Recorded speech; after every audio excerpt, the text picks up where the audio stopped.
Local programming on KRWG made possible in part by viewers like you. Thank you. This is KRWG, TV, radio, online, news that matters. Now, across the Mesilla Valley and the borderland, the stories that shape our community. From the KRWG Broadcast Center at New Mexico State University, this is Newsmakers. Up front this week, a recent vote on a temporary budget agreement kept Congressman Beto O'Rourke from returning to El Paso. But thanks to Facebook Live, he was still able to hold a town hall.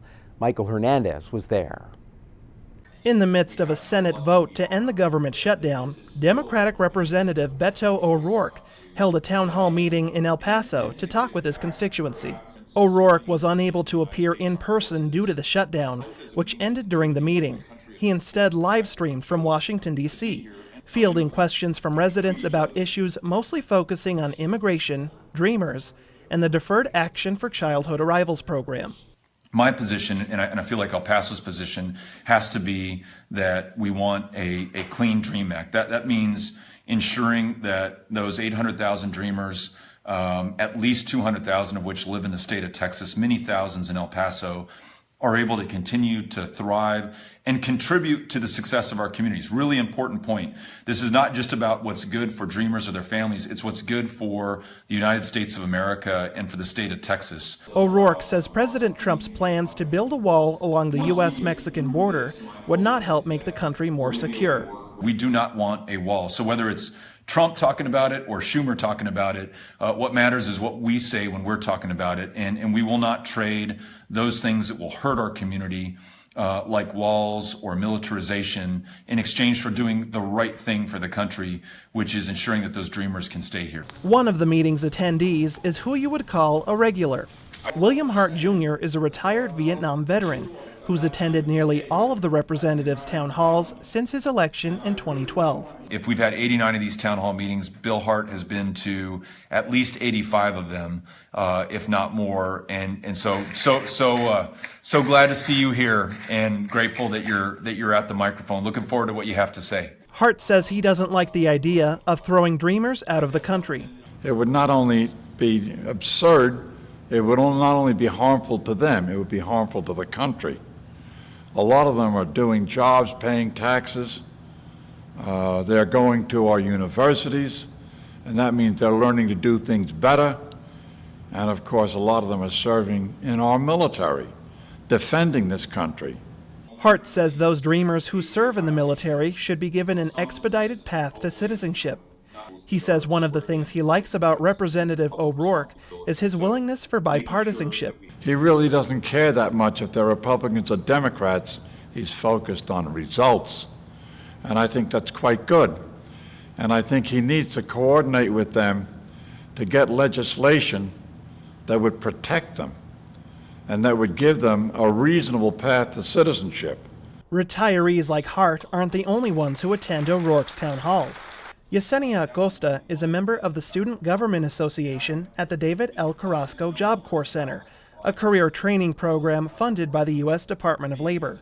Acosta and her classmates attend meetings to be more civically engaged. This is why we come to these meetings, to be aware of what's going on outside of the world, not just in school, so every student knows what's going on. Acosta says she's interested in learning more about immigration issues. That's a big one for me. And when one man came up and talked about student education, such as science, I'm very into science, and that's what I'm majoring in. So that was very important to me.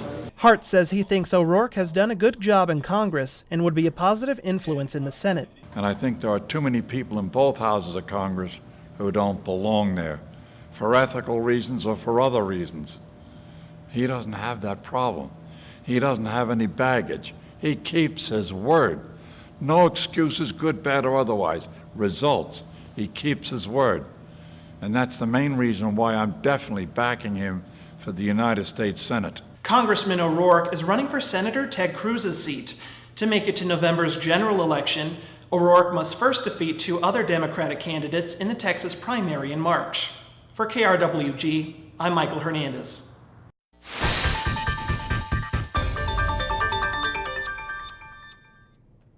Welcome to In Focus. I'm Anthony Moreno. Our guest today is Viki Harrison. She is Executive Director of Common Cause New Mexico. We are going to learn more about their 2018 legislative agenda. Viki, thank you so much for joining us. Great, thanks for having me. I always enjoy coming to Las Cruces. Yeah, it's great to have you here.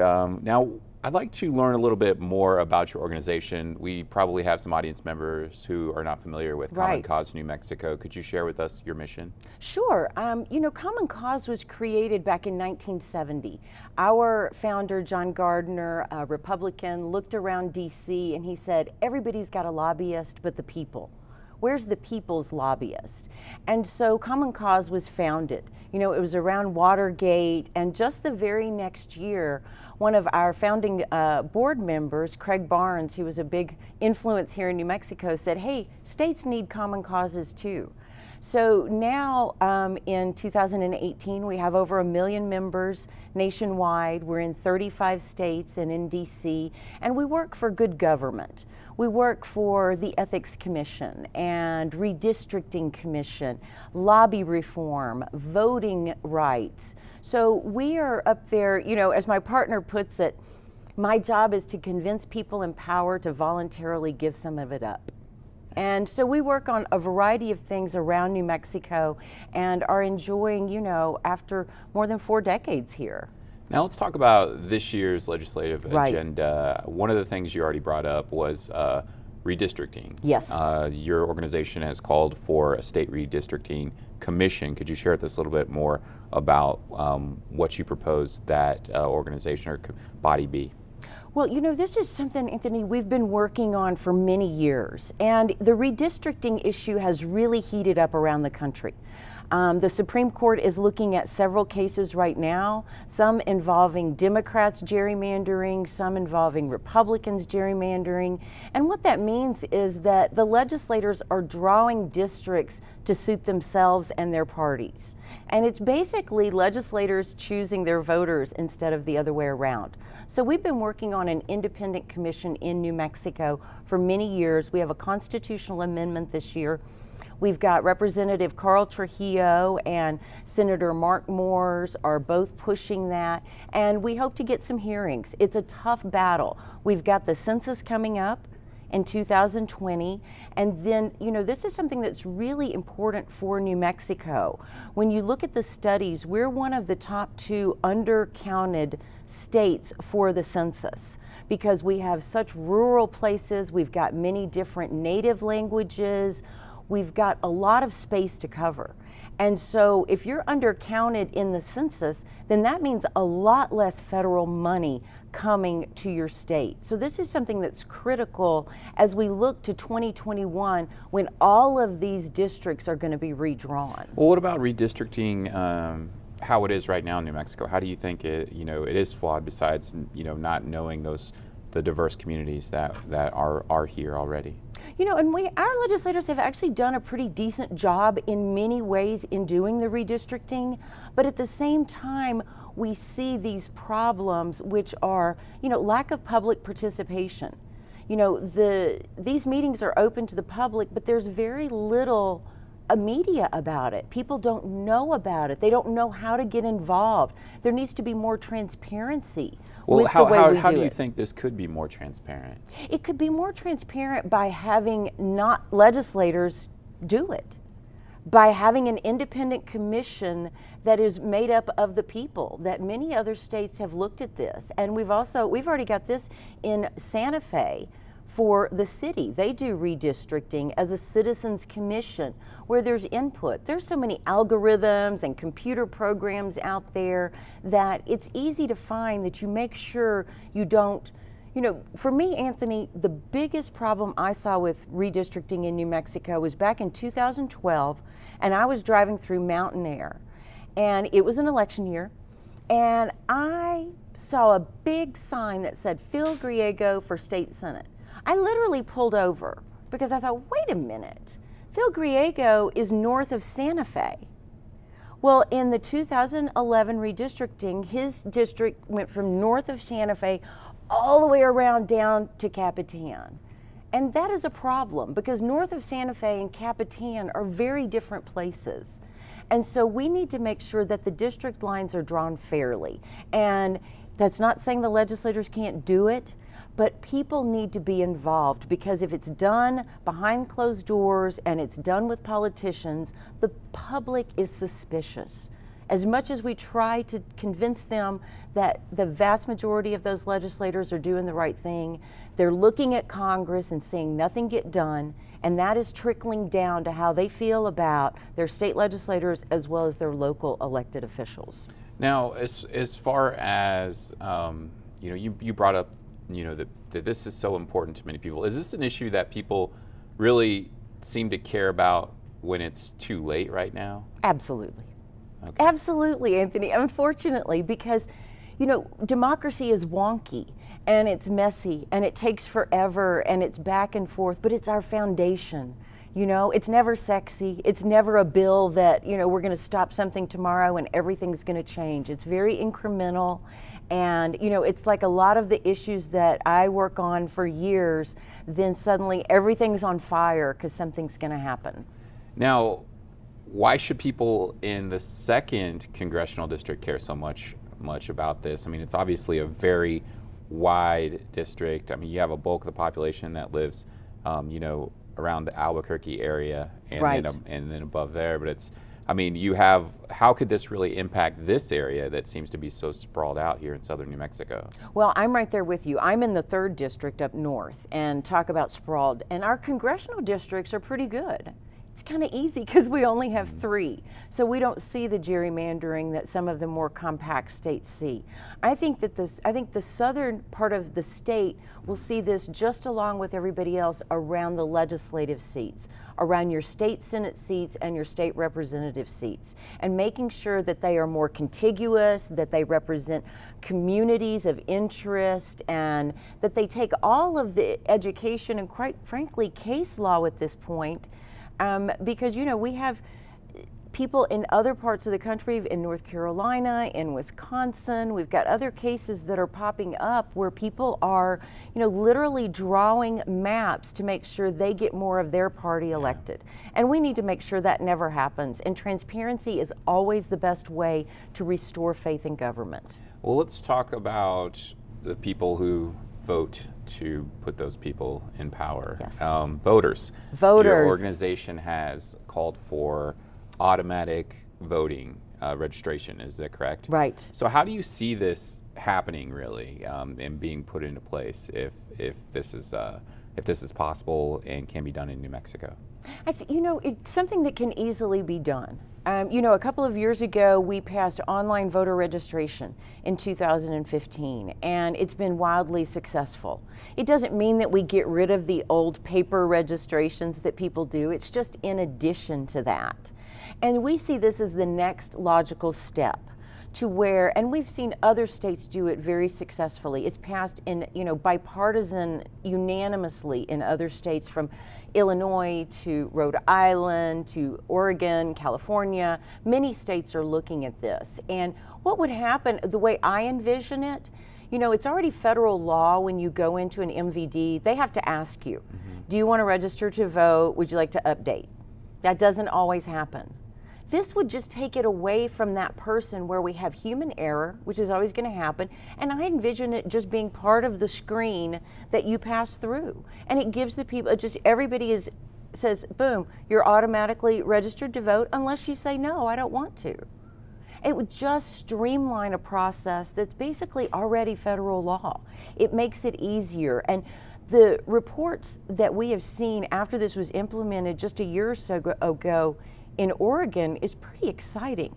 The people who were automatically registered to vote voted at a higher percentage than people who sought it out, which was exactly the opposite of what experts expected that data to be. It's not forcing anybody to vote. Of course, I would love compulsory voting. I would love Australia. I would love it to where you had to vote. And this country ranks as one of the furthest down across the world as far as voting. We're like number 30, which is ridiculous. Do you think that's because when we vote, it's usually during the week? There are Is the so many election reasons. day, There's so no many holiday, reasons. There's no holidays. Many other states have restricted early voting. They have gotten rid of polling places. You know, New Mexico is really a shining star as far as voting laws, except for one thing, and that's our voter registration deadline. It cuts off 28 days before an election, which is way too early. Many people need to still change if they've moved. You know, we think that people are thinking about elections 12 months out of the year, but they're not. And this is just another step that if we could, we don't want to, you know, we want to make sure that everybody can vote and everybody who is eligible can get there and vote. And, you know, I took a call a couple of years ago, and it was during a big election, and I live in Rio Rancho, and this woman happened to also live in Rio Rancho, and she didn't get to vote, Anthony. She had stood at 3 different convenience centers for over an hour, 3 different times during the day, and ended up having to leave to go to work, to pick up her kids, and then get to school. So she wasted 3 hours on election day and never got to vote. That should never happen to an American. I see. I want to talk about something else that your organization has called for, and that is to call on Congress to address the issue of money in politics. And, you know, we talked about this earlier, partisan gerrymandering as well. You're asking for the legislature to call on Congress to do that. You know, we live in a post-Citizens United world. Right. Have we already crossed that line? Do you think it's too late for the country to really, you know, address this? I mean, even if New Mexico could call on them to do that, I mean, the way the system is right now, the way the partisan politics play a role, the disclosure of not knowing, well, I guess the little disclosure of money in politics with super PACs and things like that. How do you see that being addressed if the Supreme Court has already ruled on this? Exactly. It's been tough, Anthony. You know, Citizens United blew the gates open on contributions being, unlimited. And as a good attorney has told me, it's not like things were rosy the day before Citizens United. We already had unlimited spending thanks to a ruling back in the 70s. And so what this is it's called Fix It America. And it's a constitutional amendment, as you mentioned, that would deal with money in politics and gerrymandering. You know, when Citizens United ruling came down in 2010, a couple of years later in 2012, we became the second state in the nation to call on Congress to overturn that.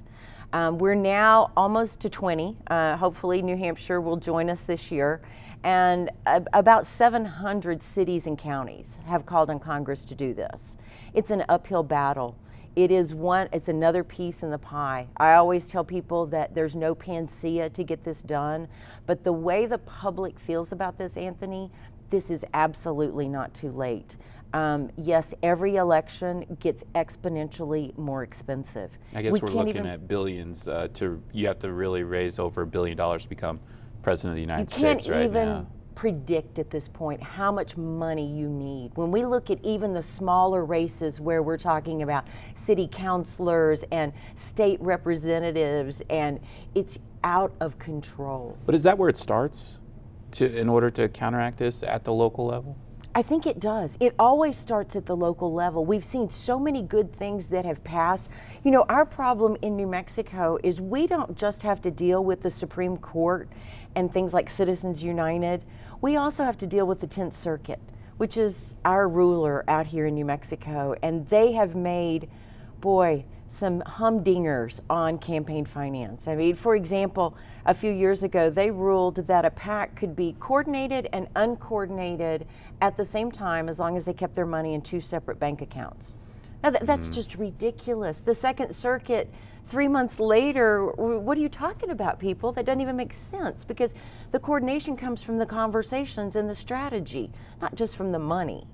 And so Fix It America, you know, they're pushing a similar one right now in New Hampshire, which as part of that would also bring them as the 20th state to call on the Supreme Court and Congress to overturn Citizens United.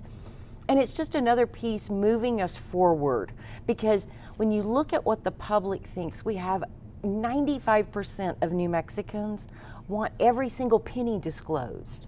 And we're not even asking for that. The courts have said you can't do that. You can from the candidates and you can from the PACs, but not from those independent groups. And so that's why we worked so hard with the Secretary of State's office last year to promulgate these fantastic rules that have really will give us as much information as the courts will allow us to right now. Now, you mentioned the New Mexico Secretary of State's office. You're also calling for that office to be funded more than it is right now. Your organization says that it is severely underfunded. What are the most critical ways that you believe the office is being underfunded right now? It has been underfunded for years, Anthony. So about 10 years ago, we passed a bill in New Mexico to allow for public financing for judges at the Supreme Court and Court of Appeals and the PRC. Came a couple of years later. And so there is a fund, the Voter Action Act and the Public Financing Fund for this. For many years, the legislature has been taking money out of that fund and putting it in the elections budget for the Secretary of State. So they've been taking money out, and now we get to this year when we've got all these judicial positions up. We've got PRC positions up, and just a few months ago, the Secretary told the Legislative Committee that if people do it right now, they're only getting 24%. That's now gone up to 40%. But then we got into the budget this year, and not only were they not going to fund it again, they were going to once again take money out of that fund to pay for elections. So as of now, and of course this is always changing in the legislature, that money has been restored, and it's looking good for her office to be funded. She also needs technology funding. Anybody trying to use their campaign finance information system, CFIS, knows what a pain it is, and that's something that the office has been asking for the last several years. We need more compliance officers to help with all of the things the public wants. Auditing of campaign finance reports, doing ethics trainings, getting this information out there and making sure that everything is correct. Plus, Anthony, we've got big elections coming up. We've got a primary and a general. Well, I want to talk to you about that. If the Secretary of State's office is not funded properly and into what your organization says it should be, or doesn't have the technology that it may be needed for the upcoming elections, how do you see that impacting these elections? It could absolutely impact them. I mean, we have vendors that the Secretary needs to pay now for the primary to get everything set up to make sure. We're lucky enough to have paper trail ballots in New Mexico. That is incredibly important, with so many people going to electronic, which is great, but we've got that backup paper ballot in case anything goes wrong. And so there's a lot of moving parts, making sure, she's got poll workers around the state and making sure the convenience centers are set up in the places. We've got 33 counties and we're a really big state. There's a lot of logistics that go on, making sure that early voting is set up, which is particularly important when you're in your rural areas, because you've got, sometimes you can travel a long way to a polling place. And being able to have a couple of weeks to do that is particularly important for our elderly and rural population in New Mexico. So I think that this is critical. Our previous secretary had to go and ask for emergency funding in the middle of the year from the Department of Finance, and I see something like that happening again if she's not fully funded. Now, I just want to, we just have about a minute left, and I want to see if I can get a really quick answer from you, and I know it's kind of a big thing, so it's going to be challenging, but lobbying reform, why does New Mexico need to address this issue? We just don't have enough information about what lobbyists spend and what they do in New Mexico.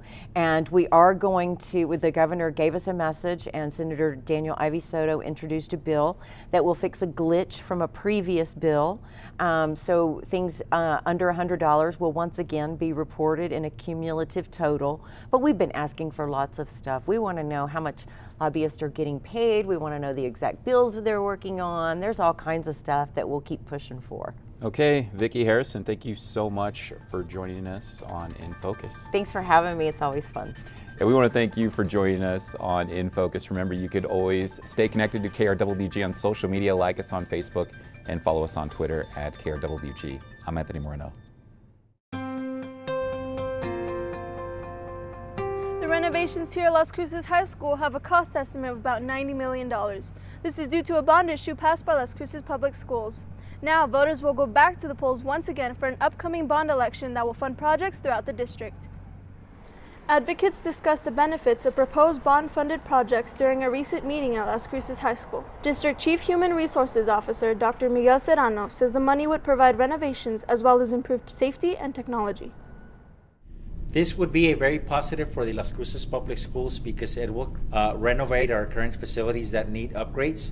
Plus, it'll also give the opportunity to enhance our technology, and also it'll give the opportunity for us to improve our safety for our students and many of the campuses that need support. Las Cruces High School Principal Jed Hendy says the bond money provided funding for essential projects at his school. The bond proposal has been very, very, very beneficial to Las Cruces High School. Ever since the 2010 and 2014 bonds, it's been primarily Las Cruces High School. The first 2010 bond had been to upgrade the instructional wings. And that's been done. You're sitting in it, and across the bridge, the sky bridge, the whole 9 yards. And then the phase 2 is a back, and that's been primarily used to renovate the gym, the Augs gym. If the new bond proposal is approved by voters, Oñate High School will be one of many to benefit. Oñate Assistant Principal Kathleen Gardner says planned improvements to sports facilities are a safety issue. Oñate stands to benefit from a new set of bleachers. Our bleachers were part of the original building in 1990, and the motors are broken, and so we have to have kids help us manually move the bleachers in and out. So it's a safety issue. We also have an intercom system that was part of the original building, and it doesn't work in some places. And so now that's become a safety issue as well, because if we need to notify a classroom or a set of kids, they may not hear if there's an emergency.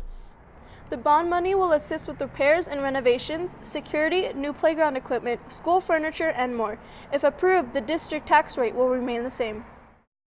Voting will take place here at Las Cruces High School and at the following locations.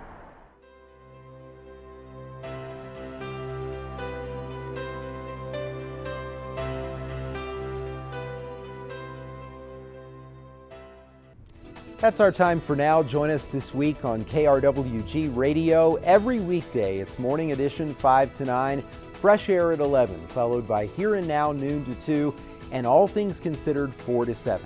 KRWG News is always online at krwg.org, and we'd love to hear from you. Email us with your story ideas and video submissions. The address is feedback@nmsu.edu. For all of us at KRWG News, I'm Fred Martino. Have a great week. We'll see you next time on Newsmakers.